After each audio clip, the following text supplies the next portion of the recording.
Sinimulan na ng LTFRB ang pagtalakay sa mga nakabinbing petisyon para sa taas pasahe ng jeepney, bus, UV Express, taxi at motorcycle taxi.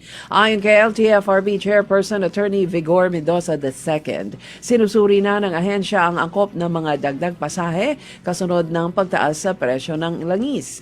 Isinaalang-alang din niya ang magiging epekto nito sa presyo ng mga binihin at sa kakayahan ng mga commuter bago maglabas ng desisyon. Pinalalakas ng Office of the Ombudsman ang panukalang Philippine Code of Crimes upang higit na mapatibay ang mga batas laban sa korupsyon. Sa isang technical right shop kasama ang United Nations Office on Drugs and Crime o UNODC, tinalakay ang pagpapalakas ng mga probisyon laban sa plunder, bribery at asset recovery. Ayon pa sa Ombudsman, layunin nitong iayon ang mga batas sa international standards at makabuo ng mas matibay at transparent na sistema ng pamahalaan.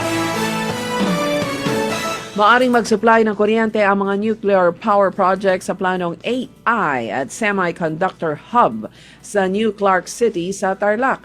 Ayon sa Department of Energy, pinag-aaralan na ang mga patakaran para sa pagpapatayo ng mga nuclear facility, kabilang na ang small modular reactors. Sinabi ng DOE na target pa ring maitayo ang kauna-unahang nuclear power project ng bansa pagsapit ng 2032 upang masuportahan ang lumalaking pangangailangan sa kuryente.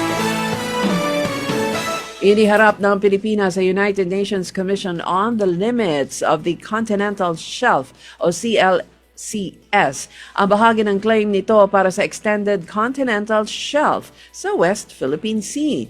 Ayon sa Department of Foreign Affairs, layunin nitong matukoy ang panlabas na hangganan ng continental shelf ng bansa alinsunod sa UNCLOS. Sinabi pa ng DFA na bahagi ito ng pagsusulong ng mapayapang paggamit sa West Philippine Sea, pangangalaga sa yaman dagat at pagtatanggol sa karapatan ng Pilipinas sa ilalim ng international na batas.